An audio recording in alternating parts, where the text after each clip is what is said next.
Remue ménage. Remue ménage.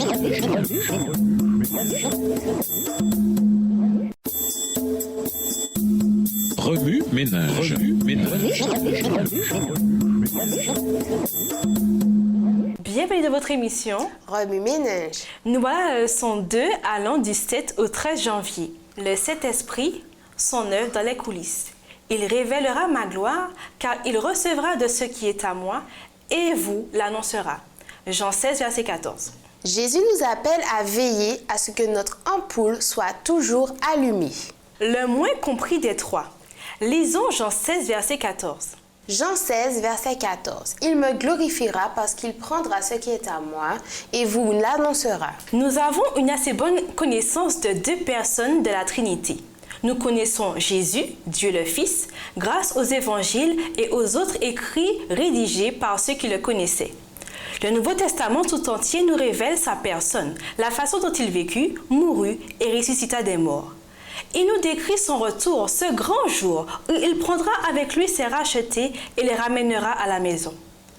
Enfants, nous prions sans doute le Fils de Dieu directement et commençons nos prières par « Cher Jésus ». Nous chantions des chants qui parlaient de lui, présentions des scénettes de Noël en son honneur et commémorions sa résurrection dans nos célébrations de Pâques. C'est à travers Jésus que nous connaissons aussi Dieu le Père. Jésus dit « Celui qui m'a vu a vu le Père. Les paroles que je vous dis à tous ne viennent pas de moi. C'est le Père qui demeure en moi, qui accomplit ses propres œuvres. Croyez-moi quand je dis « Je vis dans le Père et le Père vit en moi » Jean 14, versets 9 à 11. Croyons-nous cela? Si oui, alors nous connaissons autant Dieu le Père que Dieu le Fils.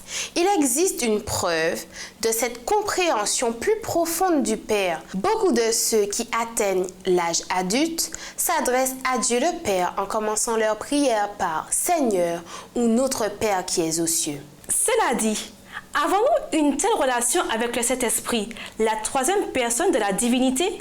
Nous savons certes que Jésus promit aux disciples qu'après son départ, il leur enverrait l'Esprit, voir Jean 16, versets 12 à 14, et que lors de la Pentecôte, l'Esprit se déversa sur eux sous la forme de langue de feu. Cependant, le Saint-Esprit reste le membre le moins compris de la Trinité. Avez-vous remarqué que très peu de cantiques sont dédiés au Saint-Esprit? Que nous n'avons aucune célébration en son honneur, que nous ne commençons ni ne terminons nos prières par Saint-Esprit.